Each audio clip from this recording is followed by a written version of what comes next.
Smoke signals from around the campfire.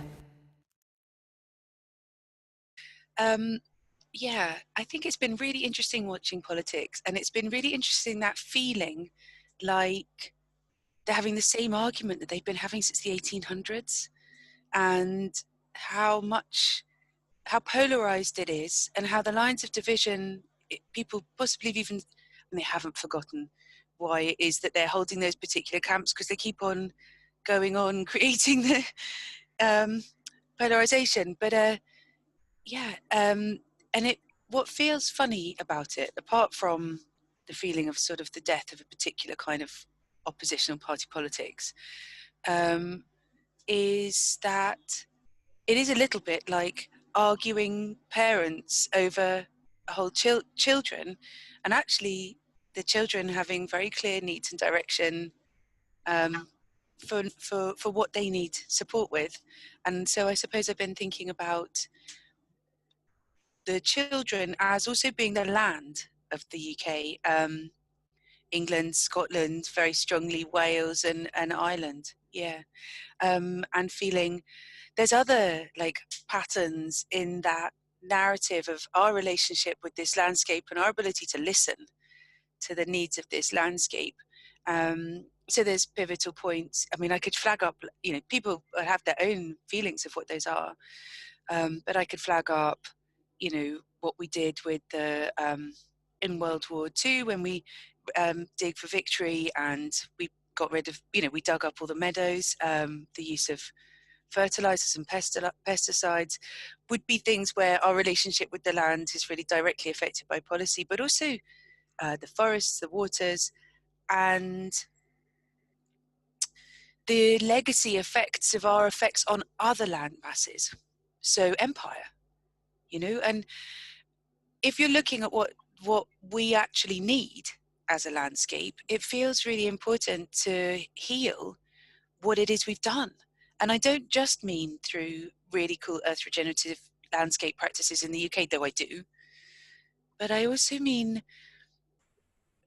reconciliation with those countries that we have used the extraordinary gifts that come through this landscape, through us and our minds and our imagination and our inventiveness, to control and dominate other minds and other cultures and the voice and expression of other landscapes through humans.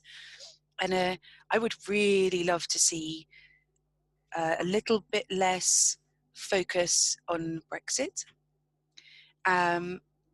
and a little bit more focus on what it is that this landscape needs to do to bring back balance and to heal what is going on in other countries, and our absolute complicity in what's going on in those other countries, and our responsibility and the joy and the education that could come from that. And I feel like if we get that a bit clear, then that's a little bit more helpful on why we choose particular trade deals, and why we make particular contributions, and also maybe helping us to make better decisions about the kind of ethics behind our business structures and international policy. Yeah. So do you think our leaders are listening at all? I'm not. Well, I don't think.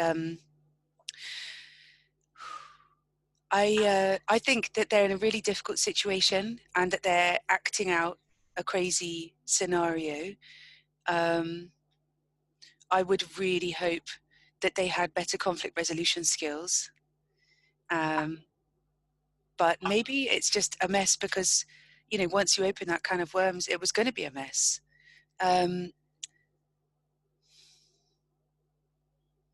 Meanwhile, we have the whole business of climate breakdown, which George Monbiot was quoted this week, I think, in saying that Brexit may be problematical on a big scale, but climate breakdown is 1,000 times more urgent. Yeah, I mean, that's exactly. And that's why I think those underlying things of the needs of the landscape are, I mean, I can't imagine how you would be in a position of leadership and you would not be trying to take responsibility for caring for the people and the land, like and looking at those overarching stories, and working out what it is that we need to do to heal our cultural dynamic. Yeah, I agree. And I think that they have, for me, I'm not trying to diss people who are working very hard in government right now and trying really hard to do the best of their situation. But for me, it has made me feel that I am no longer waiting for any guidance or leadership from them. And I think in its own way, it's really empowering to recognise that actually it was always going to have to be that communities strengthened up and worked together and got really clear about actually doing what they want and making it happen. And I feel like, yeah, that's empowering, and that's really clear in terms of global reforestation, landscape and earth regeneration. And obviously that's why I'm now working predominantly on the strategy and support for that citizen-led work. Yeah.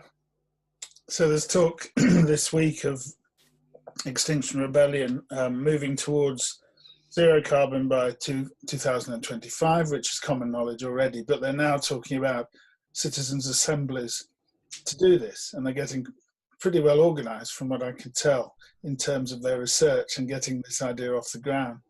Do you think that can make a big difference? I think it would be amazing, and for me, I would wish that it also included Council of All Beings. I mean, for me, if it was that it could be not too city-based, not too intellectually based.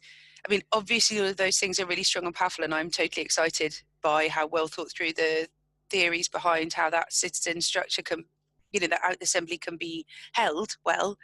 But I would definitely want to ensure, if you're going to do that, that you have a space for the consciousness of animals and insects and microbes and the waters and the land and the mountains and the clouds, like at the table. And however it is that that's represented, be it through scientists who've been spending a long time working with them, or through people who are able to speak and represent. I think, Joanna Macy's work on the Council of All Beings, where she holds a space in which anybody can tune in and speak on behalf of something once they feel the calling and the connection, I think is underexplored at a national level. And if they want to be radical, and suggest things that really shift change, then looking at what it's like to listen, not just to, obviously listening to the human population well is a really good thing. But I think at this time in the world, when what you're trying to do is support ecosystems, it's crazy if they're not at the table.